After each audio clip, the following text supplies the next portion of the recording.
আসবার কালে নায়ক মান্না বলতো, আচ্ছা সাকিব খান বলে তোমার কাছে এত টাকা চাইছে, অবাক হয়ে যেত। দিন দিন সাকিব খান টাকা বাড়াইতেছে। যাইবার কালে যাব একা। মান্না ভাই হিট হওয়ার পরে 5-7 বছর পর্যন্ত ওনার রেমুনারেশন 1 টাকাও বাড়ায় নাই, টাকা কমও নিচ্ছে। মাঝে মাঝে মনে বাংলাদেশ চলচ্চিত্রের মানে আপামর দর্শকদের কাছে প্রিয় যে সুপার ডুপার হিট নায়ক ছিল নায়ক মান্না, তার জন্মদিন। তার জন্মদিনে তার বিদেহী আত্মার প্রতি শান্তি কামনা করছি। সেই সাথে এখনও যারা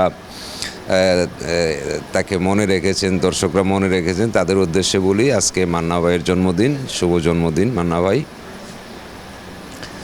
এখন মান্না ভাই নিয়ে যদি কিছু বলতে চাই তাহলে তো আসলে সারাদিনই লেগে যাবে। আচ্ছা, কারণ আমি মান্না ভাইকে নিয়ে মনে 6-7টা সিনেমা করেছি, বেশিও হইতে পারে কম বেশি হইতে পারে, এই মুহূর্তে মনে নেই। ওনার এক একটা সিনেমাতে এক এক ধরনের অভিজ্ঞতা বা এক এক ধরনের মান্নাকে দেখেছি, চিনেছি। চরিত্র অনুযায়ী সে কী করতে পারে, কতটুকু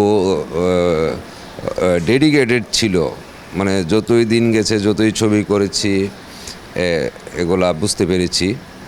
তবে আমি মান্না ভাইকে যে জিনিসটা আমি সবচেয়ে বেশি যে কারণে তার প্রতি আমি শ্রদ্ধা করি, শ্রদ্ধা জানাই, যে একদিন একটা ঘটনা বলি যে উনি এই চলচ্চিত্র ছাড়া বাইরের অন্য কোনো কথা পছন্দ করতো না।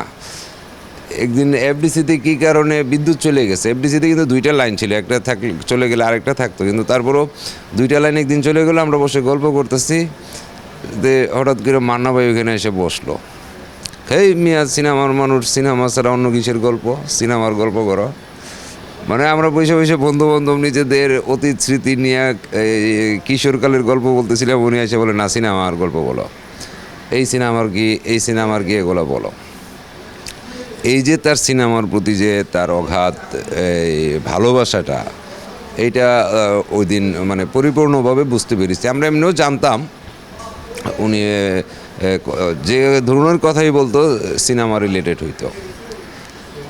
আর সিনেমার আরেকটা বিষয় আমাকে সবচেয়ে অভিভূত করতো, যেটা হইলো বাংলাদেশে যত সিনেমা হল ছিল তখন, মানে রিলিজ হল প্রায় 80-90টা রিলিজ হল ছিল। রিলিজে যে সিনেমাগুলো রিলিজ হইতো, ওই প্রত্যেকটি সিনেমা হলের ব্ল্যাকারদের ফোন নাম্বার ওনার কাছে ছিল। এটা একটা অলৌকিক ব্যাপার, মানে কোন সিনেমা কত টাকা বিক্রি হয়েছে কোন শোতে, উনি ব্ল্যাকারদের কাছ থেকে ফোন করে জানতো, তো বা ব্ল্যাকাররা তাকে জানাইতো। মানে এটা হইলো টোটাল তথ্যটা একমাত্র ওনার কাছেই পাওয়া যেত। তো উনি একটু চলচ্চিত্র রাজনীতিও করছে। ওনার এগুলোর উদ্দেশ্য হইল যে যদি ছবিটা ওনার হইতো তাহলে তো এটা খুব দ্রুত পাবলিসিটি হয়ে যেত ইন্ডাস্ট্রিতে, আর ওনার না হইলে উনি চাইবা যাইত, মানে বলতো না। আর ওনার একদম শেষের দিক দিয়ে ওনার ঘাড়ে নিঃশ্বাস ফেলতেছিল সাকিব খান। বলতো, আচ্ছা এই সাকিব খান বলে তোমার কাছে এত টাকা চাইছে, মানে এ ধরনের একটা অবাক হয়ে যেত যে দিন দিন সাকিব খান টাকা বাড়াইতেছে। এটা বলা উচিত হচ্ছে কিনা জানি না, কিন্তু মান্না ভাইয়ের বলার উদ্দেশ্য এটাই, মান্না ভাই হিট হওয়ার পরে 5-7 বছর পর্যন্ত ওনার রেমুনারেশন 1 টাকাও বাড়ায় নাই, এই জন্য এটা বলা। আরেকটা জিনিস, একটা ছবিতে আমার কাছ থেকে টাকা কমও নিছে,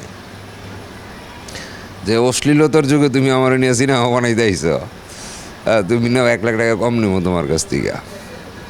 তো এই যে গুণটা, এই গুণ আসলে সবার থাকে না, এবং তার এই গুণের কারণে তার শিল্পী সত্তার বাইরে কিন্তু এই গুণের কারণে হোক, যে কোনো কারণেই হোক, আল্লাহ কিন্তু একটা খেলা দেখাই দিছে তার মৃত্যুর পরে। আমরা তার ডেড বডি যখন এফডিসিতে আসলো, তখন এফডিসির বাইরে মানে এত মানুষ, এই শাপলা চত্বর থেকে 7 রাস্তায় মগবাজার মোড় পর্যন্ত কোনো গাড়ি ঘোড়া চলতে পারে নাই। মানে পুলিশ র্যাব মানে আইন শৃঙ্খলা বাহিনী কেউ কিন্তু কাউকে সরাইতে পারে নাই। এফডিসি থেকে তার ডেড বডি নিয়ে যাওয়ার কথা ছিল শহীদ মিনারে, সময় চলে যাচ্ছে, নিতে পারতেছে না। তখন একটা মাইকের ব্যবস্থা করা হইলো এফডিসির গেটে, মাইক দিয়ে আমাদের কাজী হায়াত, সম্মানিত শ্রদ্ধেয় পরিচালক কাজী হায়াত ভাই মাইক দিয়ে সবার কাছে কান্না করে অনুরোধ করছে যে আপনারা গেটটা ছাড়েন, মান্নার কান দিয়ে রক্ত বেরোচ্ছে, ডেড বডি দিয়ে রক্ত বেরোচ্ছে কান দিয়ে, আপনারা যদি না সরেন আমরা ডেড বডি বের করতে পারছি না। তারপরও আধা ঘন্টা 1 ঘন্টা রিকোয়েস্ট করার পরে কিন্তু মান্না ভাইয়ের ডেড বডিটা এফডিসি থেকে বের হইতে দিছে। এই যে ভালোবাসাটা, এটা কিন্তু অকৃত্রিম ভালোবাসা, কেউ কিন্তু কাউরে ডাইকে আনে নাই। ঢাকা শহর প্রচণ্ড যানজট তৈরি হয়েছে এবং এত মানুষের কারণে মান্না ভাইয়ের ডেড বডিটা শহীদ মিনারে নিতে পারে নাই। তো এরকম ছিল আমাদের মান্না ভাই। আমি আসলে খুবই গর্বিত, মান্না ভাইকে নিয়ে অনেকগুলো সিনেমা করেছি, তার সাথে অনেক সময় কাটিয়েছি। তার বিধি আত্মার মাগফিরাত কামনা করি।